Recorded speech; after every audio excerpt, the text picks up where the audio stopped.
en la semana 51, a una semana de terminar este reto. Y bueno, qué maravilloso todos los que hemos podido llegar hasta aquí, y te animo, si vas retrasado, no importa, lo importante es llegar hasta el fin, terminar lo que empezamos. Esta es una frase que me encanta, que una vez alguien le dijo a mi hijo cuando era pequeño: lo que empiezo, lo termino. Y esta es una marca de sobrenaturalidad, hemos estado diciendo, ¿no? Que el Señor nos anime y nos lleve a perseverar, a vencernos a nosotros mismos y terminar este reto.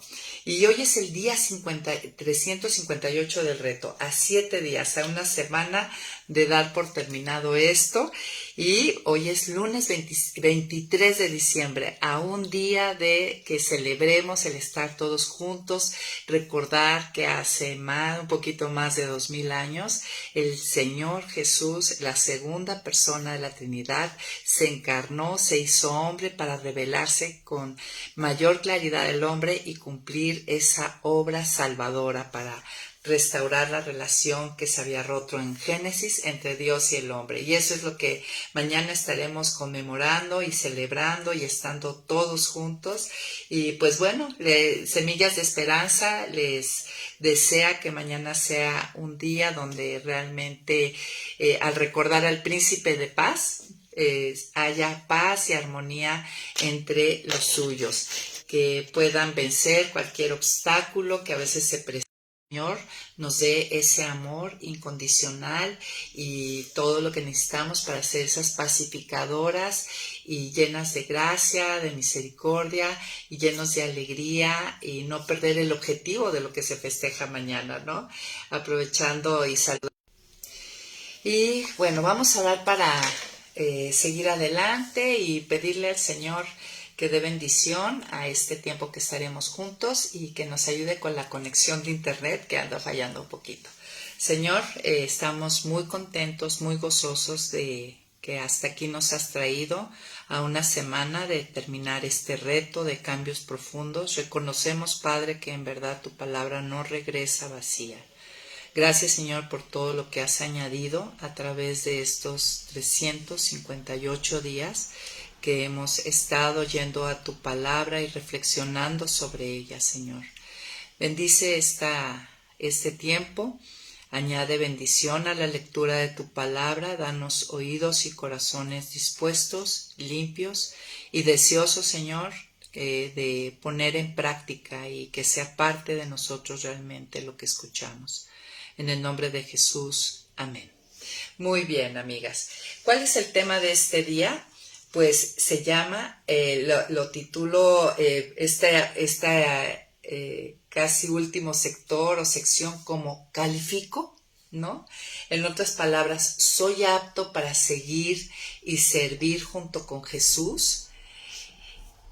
¿Tú qué piensas? ¿Piensas cómo te ves a ti misma? ¿Piensas que calificas para un llamado cuando Él te llama a ser pescador de hombres? ¿Te sientes apta para seguir y servir junto con Jesús?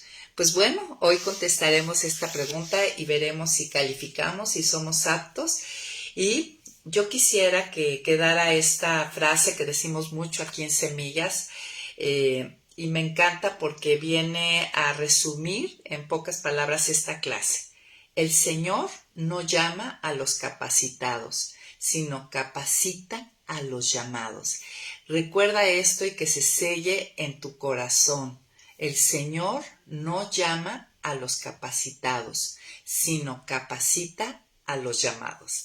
¿Qué te parece? Y con esto podríamos de hecho resumir esta clase, pero ¿qué tal? Vamos a ir a algunos pasajes que nos van a enseñar acerca de esto.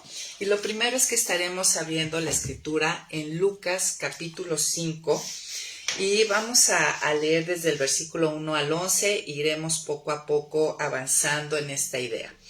Y vamos a ver del versículo, primeramente la primera sección, del versículo 1 al 3, dice: en cierta ocasión Jesús estaba junto al lago de Genezaret, y el gentío se agolpaba sobre él para oír la palabra de Dios.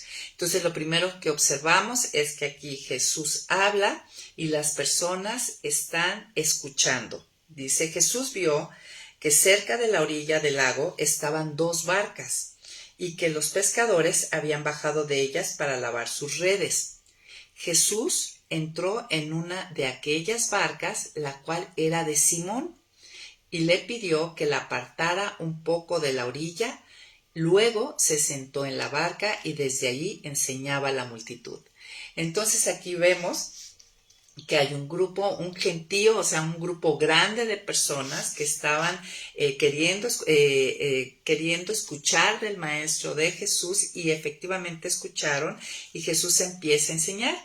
Y resulta que había ahí unos pescadores, que era Simón, que sabemos que es Pedro, junto con su grupo de pescadores, que también estaban ahí. Les pide la barca y ellos se ponen a lavar ahí sus redes, pero resulta que mientras que lavaban sus redes, ellos estaban escuchando, ¿no? Entonces ve poniendo esta imagen en tu cabeza. Cuando terminó de hablar, le dijo a Simón: lleva la barca hacia la parte honda del lago y echa ahí sus redes para pescar. Simón le dijo: Maestro, toda la noche hemos estado trabajando y no hemos pescado nada, pero ya que tú me lo pides, echaré la red. Entonces aquí en esta siguiente parte vemos que ya Jesús se había estado dirigiendo al gentío, pero ahora se dirige directamente, le habla directamente a Pedro, que es como el líder de estos pescadores, y le da una indicación. Y Pedro, ya después de haberlo escuchado, ya ahí Jesús tiene cierta autoridad, ¿no? Al haber escuchado y escuchar que Jesús enseñaba no como los hombres, no dice la Escritura, sino con autoridad y denuedo, aunque sabe que Jesús no es pescador, dado la naturaleza de la enseñanza que dio y la autoridad con la que lo dio, es que Pedro dice: Maestro, toda la noche hemos trabajado, o sea, nosotros somos expertos pescadores, y pues no fue un día de pesca, pero ya que tú lo pides, ya que reconozco que tú tienes autoridad al hablar, ¿no? Y lo que enseñas es trascendente, echaré la red. Entonces ahí hay una indicación para Pedro, algo que hacer. Ok, y ahora vamos a la siguiente sección y vamos a ver cuál es el resultado de que Pedro atendiera, o sea, que obedeciera a esta indicación que le da Jesús. Dice: así lo hicieron, y fue tal la cantidad de peces que atraparon que la red se rompía. Entonces hicieron señas a los compañeros que estaban en la otra barca para que vinieran a ayudarlos. Cuando aquellos llegaron, llenaron ambas barcas de tal manera que poco faltaba para que se hundiera. Entonces, en estos dos versículos vemos cuál es el resultado de seguir el mandato o lo que está pidiendo Jesús que haga. Entonces viene el momento culminante de esta sección, de este pasaje.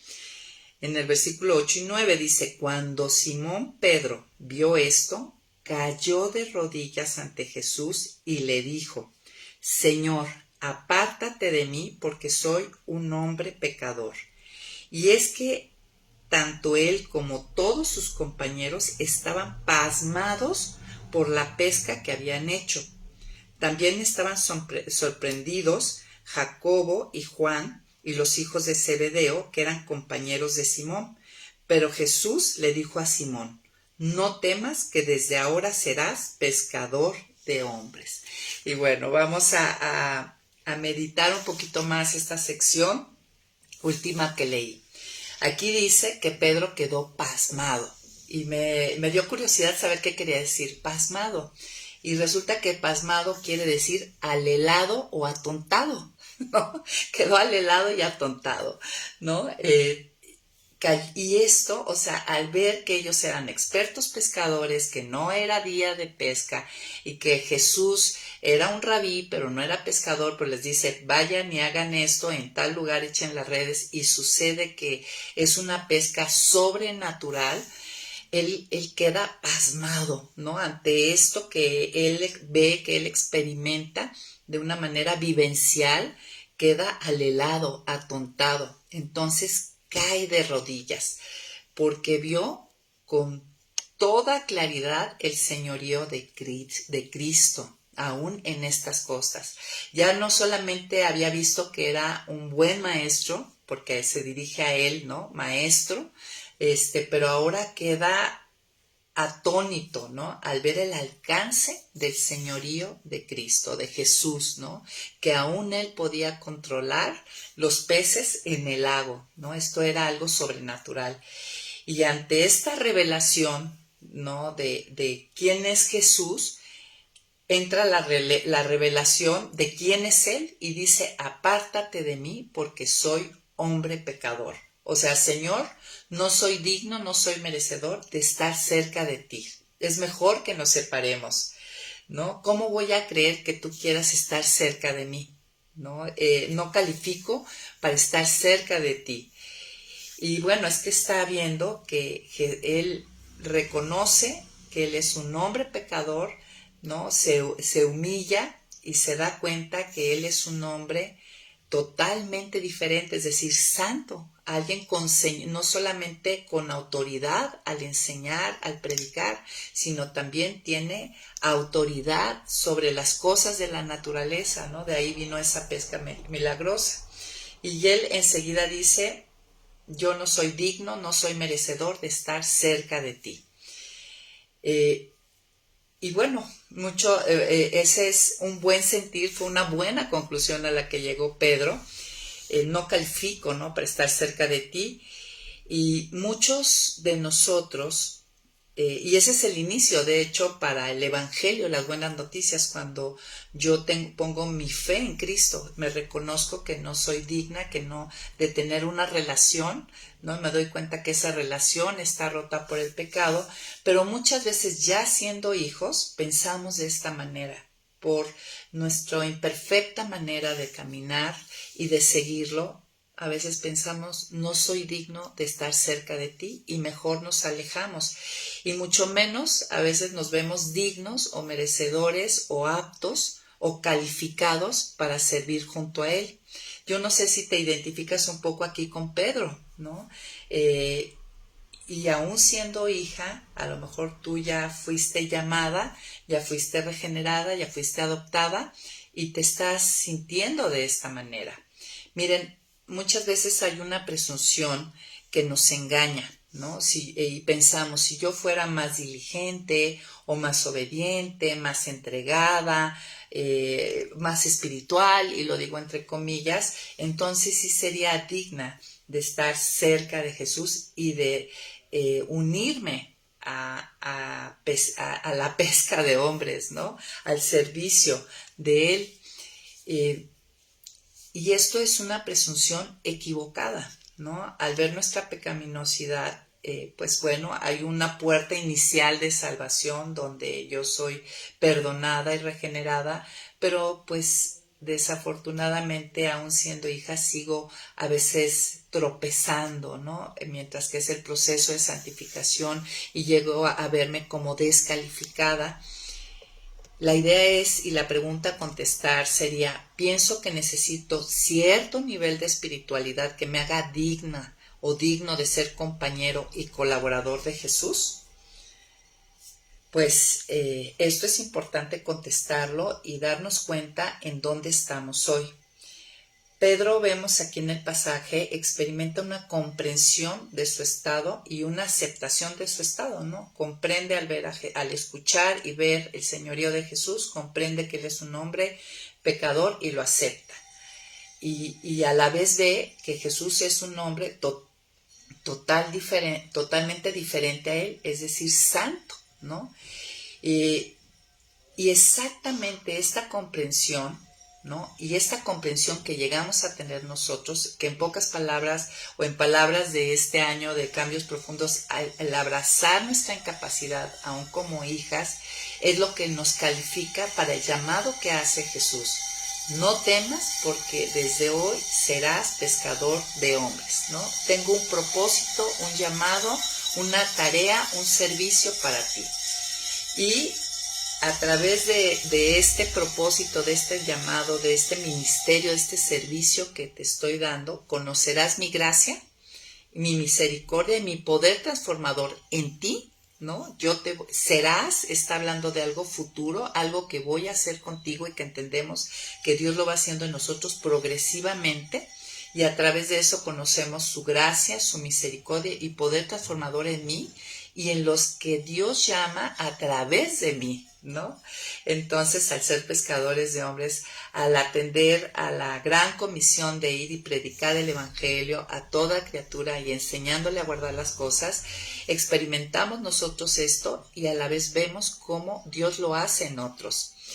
Jesús, en pocas palabras, en este pasaje le dice, no me aparto de ti. O sea, tú no te sientes digno, no te sientes apto y entiendes que tú no puedes estar junto a mí. Pero yo, por la obra redentora que hago, yo no me aparto de ti, sino te aparto para mí. Que me encanta esta frase, miren, guárdelas. No me aparto de ti, sino te aparto para mí. Te aparto para estar conmigo en mi obra. Mi confesión de pecado, el abrazar mi capacidad, no aleja a Jesús. Muchas veces tenemos esta mala sensación y simplemente recordemos, ya siendo hijos, 1 Juan 1:9, si confesamos nuestros pecados, Él es fiel y justo para perdonar nuestros pecados y limpiarnos de toda maldad. Él me abre la puerta para servir junto a Él, ¿no? El yo verme incapacitada, no suficiente, abre la puerta para que su poder se perfeccione en mi debilidad y para renunciar a hacer las cosas por mí misma y entender que únicamente soy un vaso de barro que necesita ser llenado por Él para poder cumplir esta maravillosa, unirme a la obra que Él hace de rescatar hombres muertos y traerlos a vida. Entonces, la pregunta que debo hacerme ante el llamado que me hace Jesús, que hace a todos, si tú estás escuchando, has estado escuchando todo este año el devocional, todos nosotros, los que conocemos las buenas noticias, tenemos este llamado. Y ante este llamado no debo preguntarme si califico, sino la pregunta a hacernos es, ¿confío? ¿No? Confío que el mismo Jesús que me está llamando, que me redime, sabrá cómo llevarme por el proceso de cambio y transformación que necesito para convertirme en ese pescador, esa pescadora de hombres. Este pasaje que leímos y la vida de Pedro nos enseña 3 verdades acerca del llamado al cambio. Porque fue un cambio de oficio, ¿no? Fue un cambio de propósito de vida, fue un cambio de actividad. Pues bueno, número 1, a través de la vida de Pedro, nosotros vemos que el cambiar lleva tiempo. Y esto es importante saberlo. El cambio exige un proceso largo, lento y muchas veces doloroso. En verdad que sí es doloroso estar muriendo a uno mismo, estar concluyendo que a través de la comunión diaria, de la lectura de su palabra, que fallamos, que pensamos equivocadamente y estar reconociendo esto y estar pidiendo la ayuda de Dios para que lo haga, es doloroso morir a mí misma, es doloroso reconocer a veces mi estado, pero así es, este proceso de cambio es largo, lento y en momentos llega incluso a ser doloroso. Pedro nunca, él lo vemos, nunca llega a ser el discípulo perfecto, ¿no? Lo vemos ahí como con Pablo tiene una desaveniencia en Hechos, porque él por querer agradar a los hombres ya no se quiso sentar a comer con los gentiles, y lo vemos al final de sus días. Pedro escribe en 2 de Pedro 3:18, entendiendo cómo ha sido su proceso, ¿no? Más bien, aquí él termina la segunda carta de Pedro con este llamado. Más bien crezcan en la gracia y el conocimiento de nuestro Señor y Salvador Jesucristo. O sea, habla que el crecer, crezcan, y habla de que esto es algo que se está sucediendo continuamente en la gracia, o sea, en el poder de Dios y en el conocimiento de estas 2 cosas nos hacen crecer. La gracia de Dios y el conocimiento de nuestro Señor y Salvador Jesucristo. a quien sea dada la gloria ahora hasta el día de la eternidad. Amén. Así termina esta segunda carta. Otro segundo punto que entendemos de este pasaje y la vida de Pedro es que seré cambiado para algo. O sea, soy cambiado con un propósito, ¿no? Jesús le dijo, no temas porque ahora serás, ¿no? Tengo algo, te voy a convertir en algo pescador de hombres. Los cambios que el Señor hace en mi vida corresponden a un propósito. No solamente me llama y empieza un proceso de transformación, de santificación en mí, de renovación de mi mente, sin ton ni son, apuntan a un propósito, a un objetivo. Y lo soy, ¿no? Yo seré pescador de hombre y debo de entender que lo soy dentro, desde el don o los dones que Dios me ha dado y dentro del lugar que Él me ha puesto, dentro del cuerpo de Cristo, ¿no? Yo a través, no solamente los predicadores, los pastores o los maestros que enseñan la Biblia cumplen con este propósito, es todo el cuerpo, desde los que están en la alabanza, los que están con don de administración, de liderazgo, de servicio, es todo un cuerpo que cumple con esta tarea, ¿no? Desde los que tienen don de fe, desde la oración, ¿no? Aquí en Semillas de Esperanza, la pata, digamos, que sostiene este ministerio más importante, más fuerte y más trascendental es precisamente el grupo que dirige Brisa de oración, un grupo muy comprometido, muy hermoso, que constantemente está orando. Entonces, es todo el cuerpo que cumplimos con este llamado y esta comisión de ser donde Dios nos dice serás pescador de hombres, donde Dios nos está transformando y convirtiendo en algo con un propósito. Y 3, tendremos que dejar lo desconocido, porque aquí en Lucas 5 el pasaje termina, dice, después de que Jesús les dice, no temas que desde ahora serás pescador de hombres, dice, llevaron entonces las barcas a tierra y lo dejaron todo para seguir a Cristo.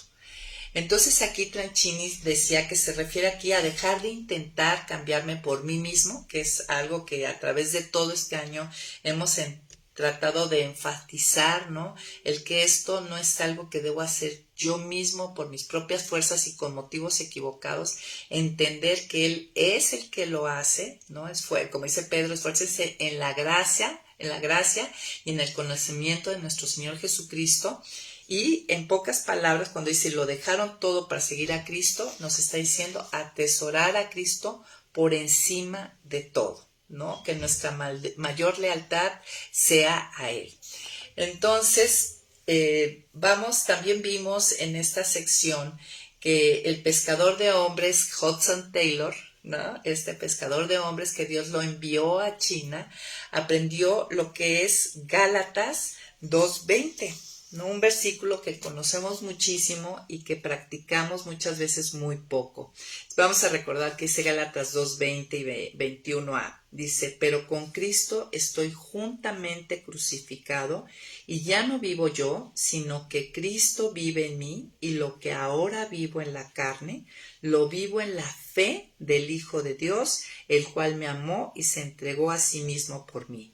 No desecho la gracia de Dios. Así inicia el siguiente versículo. Hudson Taylor tuvo que aprender esto, ¿no? Que la obra no era algo una obra tan monumental como fue llevar el Evangelio a China, un territorio totalmente hostil en clima y en costumbres y en cultura, al Evangelio. No era algo que tenía que hacerlo él, ¿no? Que no era algo que salía de él, sino que tenía que ser hecho por Cristo. Y para ser hecho por Cristo tenía que morir él, a sus recursos, a sus propios talentos, a sus fuerzas.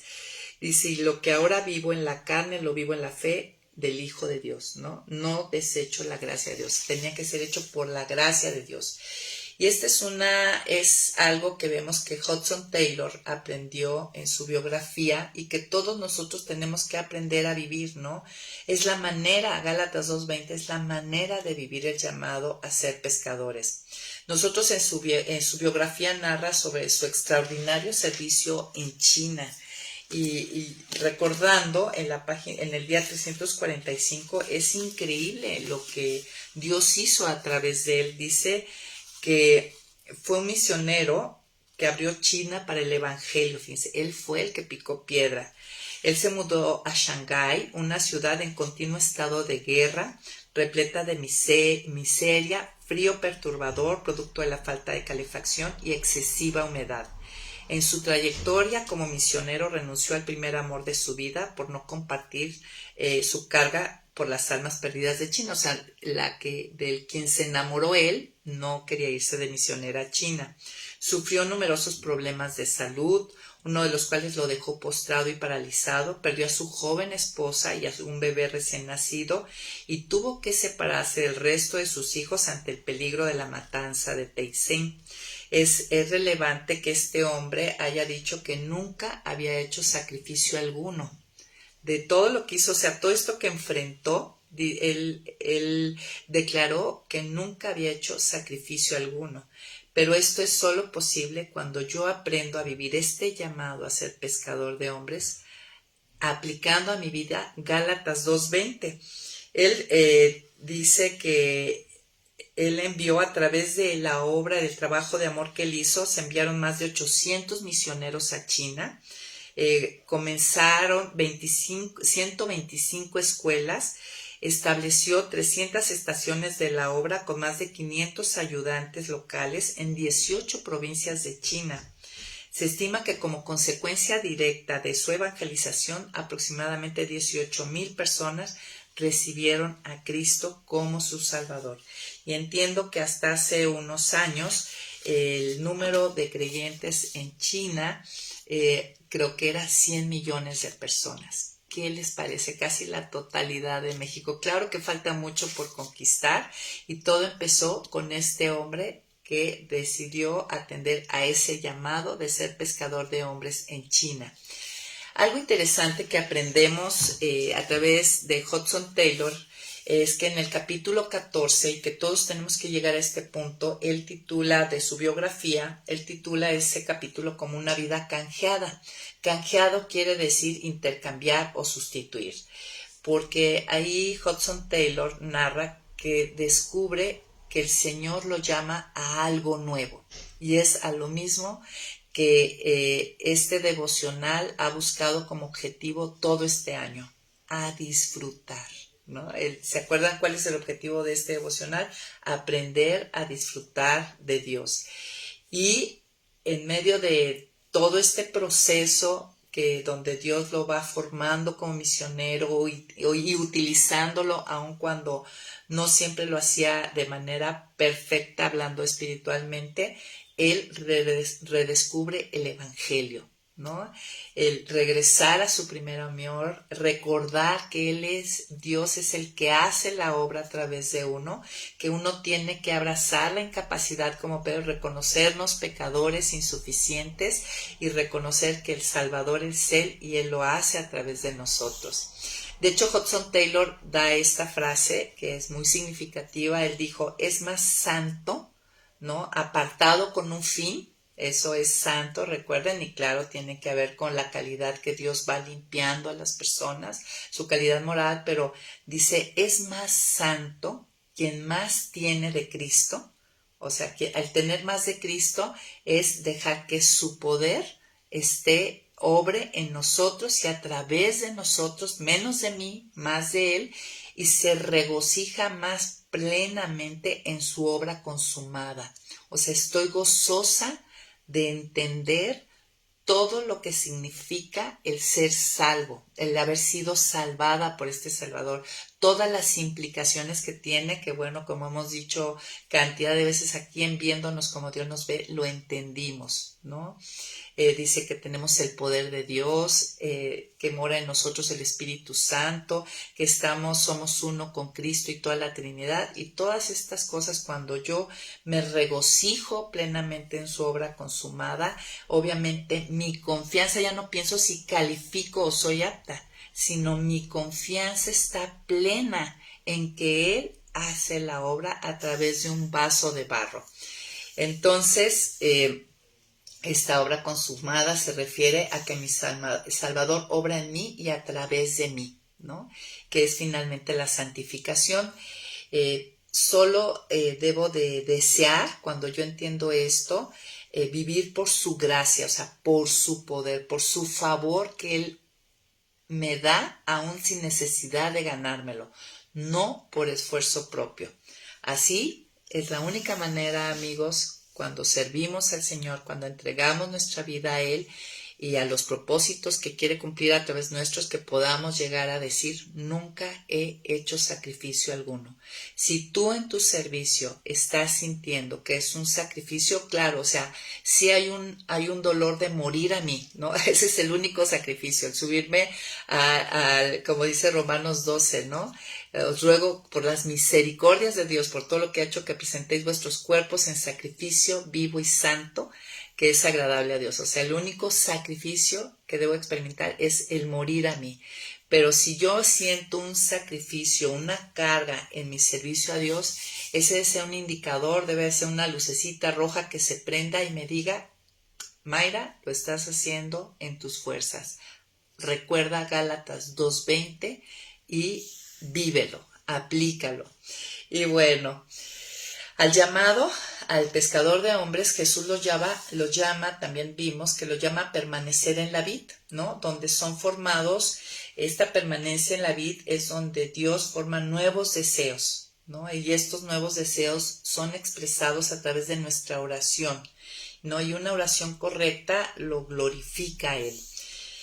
Recuerda, Dios no llama a los capaces, sino capacita a los llamados. Y me gustaría que fuéramos a Juan 15, y ahí recordar que Jesús estaba enseñando a sus discípulos sobre la vida en Él. Juan 15, que es esta parábola de yo soy la vid y ustedes los pámpanos, Jesús la está enseñando previo a ir a la cruz, ¿no? Entonces está enseñando a través de esta parábola a sus discípulos sobre la vida en Él. Les habló de cómo relacionarse con Él cuando Él partiera, porque Él les está hablando de eso, que está a punto de partir, ¿no? La figura de la vid y el pámpano sobre todo hace hincapié en la dependencia total y en la necesidad de conexión constante. Eso, cuando tú recuerdes Juan 15 y esta parábola, debe de recordarte la dependencia total y la necesidad de conexión constante que necesita el llamado a ser pescador de hombres. Y ya dijimos desde el punto, desde los dones que Dios te dio y desde el punto, desde el lugar del cuerpo donde Él te puso, ¿sí? El pámpano depende de la vid mucho más de lo que la oveja depende del pastor o de lo que un niño depende de su padre.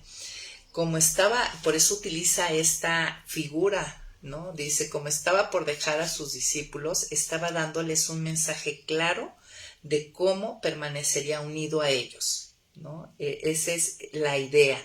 Permanecer en mí indicaba un aspecto de elección por parte de ellos. Debemos decidir cosas que nos expongan a Él y nos mantengan en contacto con Él. Eso tenemos que hacer los llamados a ser pescadores, ¿no? Decidir es un aspecto de mi elección. Nosotros vimos en las disciplinas espirituales, o sea, la palabra nos enseña todas ellas, pero es mi elección el decidir vivirlas, aplicarlas, entendiendo que esto me expone a Él y me ayuda a mantenerme en contacto con Él, en comunión con Él.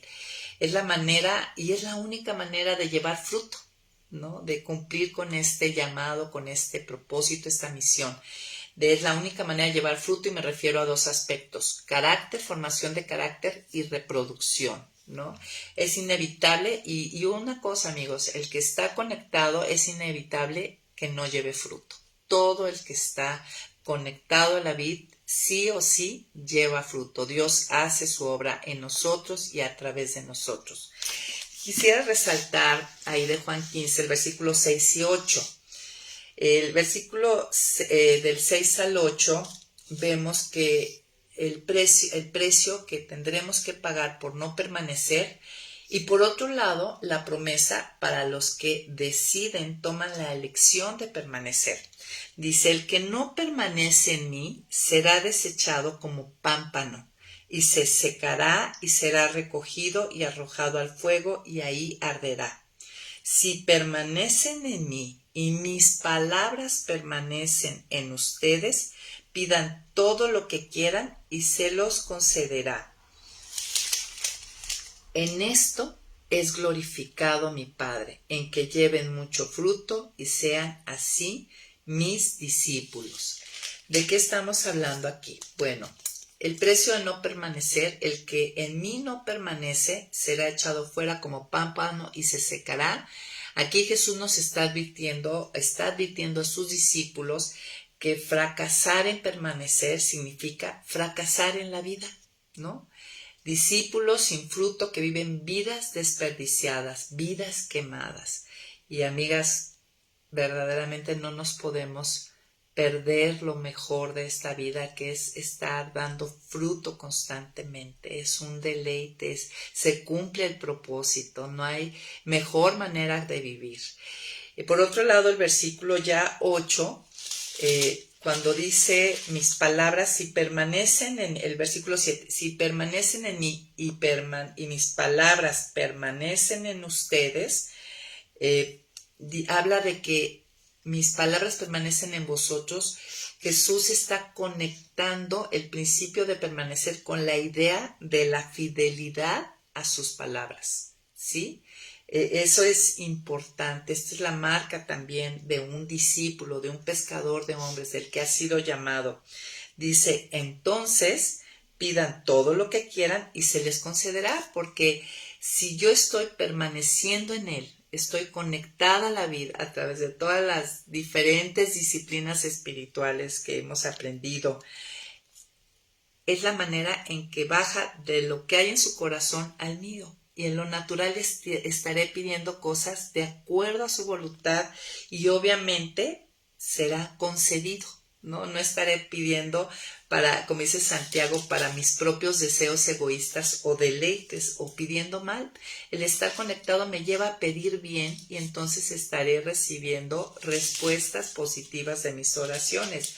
Y con esto el resultado de que Dios conteste esas oraciones, pues en esto es glorificado mi Padre, ¿no?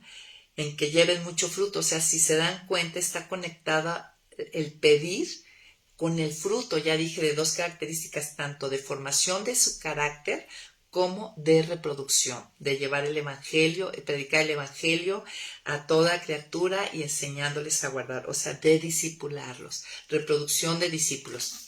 Este discípulo fiel y perseverante debe de esperar guianza en la oración y respuesta como parte de su relación, donde el labrador ha ido formando nuevos deseos y el Espíritu Santo dirige las peticiones, como dice Romanos, ¿no? Que el Espíritu Santo nos ayuda en nuestra necesidad, que nosotros no sabemos cómo pedir, pero que Él nos lleva a pedir como conviene. Eso es lo que se puede esperar del acudir a este llamado de permanecer y de querer realmente ser esos pescadores de hombres. Es realmente muy satisfactorio y sabemos que no es necesario, lo podemos hacer desde nuestras profesiones, desde nuestros hogares, desde el lugar donde nos puso, ya les dije, dentro del cuerpo de Cristo y el lugar real, situación real de nuestra vida. Dios utiliza todo eso y todos unidos cumplimos esa gran comisión. Ahora, una pregunta importante que todo llamado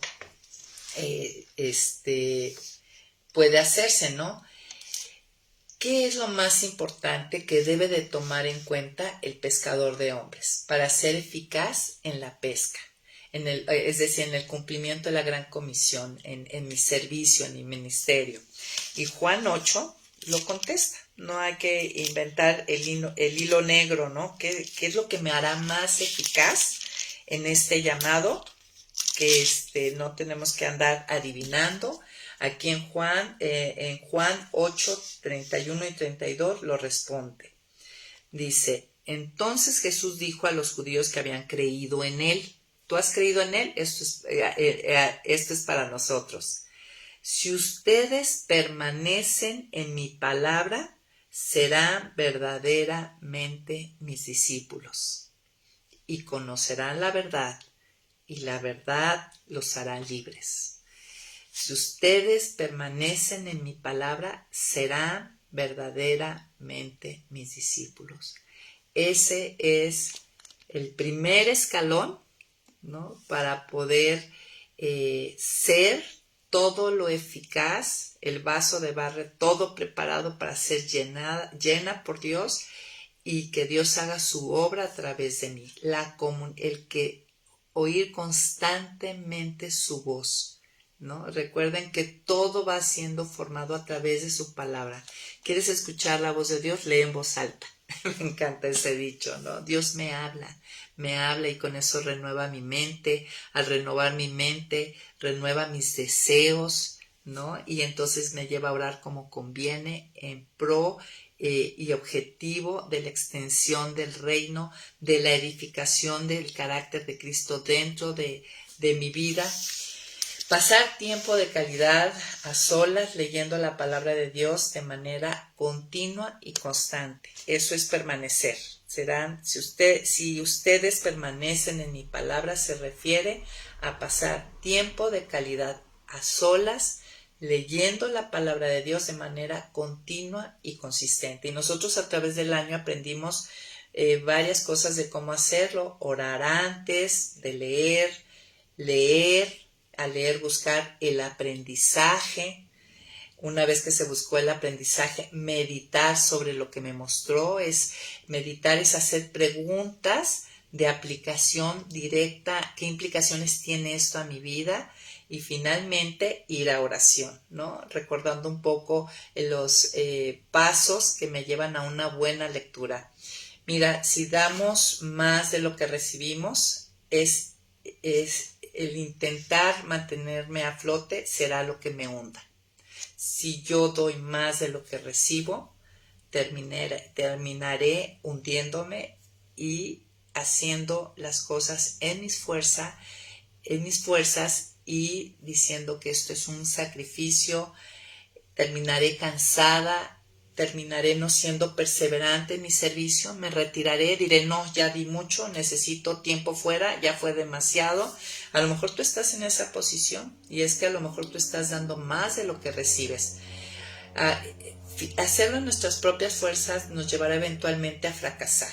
Es como un atleta que quiere ir a las Olimpiadas y sacar medalla de oro, pero no llevó los entrenamientos correctos, ni la dieta correcta, ni nada de lo que requiere una preparación para ir a unos olímpicos y querer sacar medalla, ¿no? Juan 8 nos dice que la marca de un verdadero discípulo es permanecer en su palabra, morar de forma continua. No hay manera de ser discípulo y que enfrente la vida de una manera correcta sin esto, ¿no? Porque el discípulo pues sí tiene que ver con este llamado a ser pescadores de hombres, pero también tiene que ver con la edificación de nuestra vida y que nuestra vida y nuestra familia glorifiquen a Dios, porque todo esto es parte de ser pescadores de hombres, ¿no? Cuando las personas voltean a ver un buen matrimonio, es una red, ¿no? Que atrae a las personas a Cristo. Cuando las personas ven que a lo mejor tú estás teniendo un hijo no fácil, pero que tú tienes sabiduría en tu crianza, que únicamente se adquiere a través de lectura, oración, meditación continua. Esto es parte de una red que atrae a la gente a Cristo. Y en fin, o sea, cuando ven que tú sobrellevas bien el sufrimiento, la dificultad, esta es parte de la red que atrae a la gente a Cristo, ¿no? Todo esto lo utiliza Dios y nadie puede vivir bien. No puede ser edificado, transformado, sostenido sin su palabra. Recuerden que Cristo, Él con su palabra sustenta la creación y sustenta mi vida. Ya para terminar, un último punto. Miren, cualquier labor ministerial que se realice careciendo de la profunda ingesta diaria de la palabra de Dios, me consumirá, te consumirá. Fíjate otra vez, cualquier labor ministerial que se realiza careciendo de una profunda ingesta diaria de la palabra de Dios, me consumirá. Y entendamos algo, no necesariamente son, aquí en las semillas hemos dicho que menos es más. No es que yo me devore 4 capítulos, 5, 6, un libro entero en un momento. Puede ser un pasaje, pero bien llevado, bien meditado, bien aprendido, llevando a una oración correcta de súplica, da un tiempo de calidad, ¿no? No estamos hablando de grandes ingestas o banquetes, ni quiere decir que cada fin de semana, sino esto es un maná diario. Recordemos, Tranchini nos llevó, no Tranchini, sino el devocional, porque ya estuvimos viendo otros autores del devocional. Esdras nos llevó a recordar a Esdras, que fue uno de los personajes y reformadores más poderosos de la historia de Israel. Lo que dice la escritura acerca de Esdras tiene que darnos luz y guía. Miren, Esdras fue de esos reformadores que regresaron después, trajeron de la cautividad al pueblo de Babilonia junto con Zorobabel y Nehemías. Sabemos que Nehemías reconstruyó las murallas, Zorobabel el templo, y Esdras lo que reconstruyó fue reconstruir el recordar la palabra de Dios, ¿no? El reconstruir su creencia y las prácticas y lo que Dios, quién Dios era y lo que Dios quería, ¿no? Fue la reconstrucción en sí del corazón del pueblo. ¿Y qué es lo que este sacerdote Esdras, que fue utilizado tan grandemente, qué cualidad o qué podemos aprender de él? El versículo en capítulo 7:10 dice, aquí nos dice la clave, y es que Esdras se había entregado de corazón al estudio de la ley del Señor y a cumplirla y enseñarla a los israelitas con todas sus normas y ordenanzas. Y aquí tenemos un ejemplo a través de Esdras, que fue utilizado en la regeneración de toda una nación que se había extraviado, que había olvidado al estar en el exilio, o también los que se habían quedado en Israel en ruinas, habían olvidado las leyes y al Señor. Nos dice que Esdras se había entregado de corazón al estudio de la ley del Señor, a cumplirla y enseñarla a los israelitas. Entonces, número 1, debo dedicar mi corazón a estudiar la Biblia para poder ser, como dice segunda de Timoteo 2:15, a esto estamos llamados. Procura con diligencia, o sea, prontamente y de la mejor manera, presentarte ante Dios aprobado, como obrero que no tiene de qué avergonzarse y que usa bien la palabra de verdad, ¿no? Todos estamos llamados a esto. Charles Spurgeon, me gustó una frase que pusieron ahí en el devocional, que Charles Spurgeon dijo que cuando te corten, broten de tus venas la Biblia, ¿no? Que de tal manera tienes una ingesta de tanta calidad que cuando te corten, salgan de tus venas la Biblia, salga la palabra de Dios. Número 2, este versículo nos enseña que hay que practicarla, ¿no? Dice, él se aplicó al estudio de la ley del Señor y a cumplirla, es decir, vivirla, practicarla. Antes de poder enseñarla, no podemos ofrecer verdades que no llevemos a la práctica, o sea, nuestra enseñanza no será con poder y sabemos que nadie logramos tener la obediencia perfecta, pero Dios utiliza esa obediencia que Él va perfeccionando, ¿no? Que vamos en ese proceso de santificación, pero bien sabe Dios y la gente se da cuenta de la falta de integridad, de la incongruencia, de la religiosidad, y ahí no tenemos nada que enseñar. Y finalmente, ya último paso, dice aquí, y enseñarla a los israelitas. Enseñar entonces a los demás.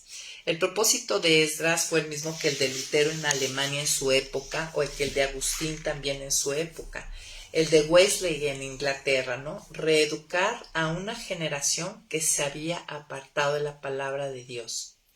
¿Tú qué piensas? ¿Actualmente observas que esta es una generación, tanto de cristianos como de la gente en general, aún del mundo, ¿no? Aún dentro del mundo, que se han apartado de la palabra de Dios? Porque generaciones anteriores a lo mejor la gente no conocía la Biblia, pero vivía bajo los principios que la Escritura, que la palabra de Dios había establecido. Pero ahorita estamos en tiempos muy diferentes y a veces tampoco es diferente dentro de la iglesia, del cuerpo de Cristo. ¿Cómo observas esta generación? ¿Necesitará algunos Esdras que se levanten y se determinen y nos entreguemos de corazón al estudio de la palabra, a practicarla y enseñarla para reeducar, ¿no? A esta generación, llevarla otra vez a la palabra de Dios? De hecho, fue parte también del ministerio de Jesús, no fue el único, ¿no? O sea, obviamente fue la obra de salvación, pero parte del ministerio de Jesús fue quitar todo lo que el hombre los sacerdotes y los fariseos habían deformado la ley de Dios, fue volverla a poner delante y quitar toda la paja de encima, ¿no? Clarificarla. Entonces, también debería ser nuestro propósito, nuestro ministerio. Pero algo que comentaba el autor del devocional, que en este mundo actualmente es muy fácil distraerse. Hay muchísimas ofertas de distracción. ¿Tú con qué estás distraído? Observemos qué me está distrayendo de este llamado a ser pescador de hombres, de unirme a la obra que está haciendo Cristo a través de todo el mundo. Hoy, ¿tú qué resolución tomas? ¿Cómo te ves? ¿Dónde estás? ¿Qué quieres hacer? Bueno, amigos, y esta es una semana antes de terminar. Nos vemos próximo lunes, 11 de la mañana. Muchas gracias por estar aquí, muchas felicitaciones por lograr perseverar. Que mañana tengan un día hermoso en familia, dándole el verdadero sentido a la celebración que tendremos. Haz la diferencia en tu familia. Un beso, bye bye, felicidades a todos.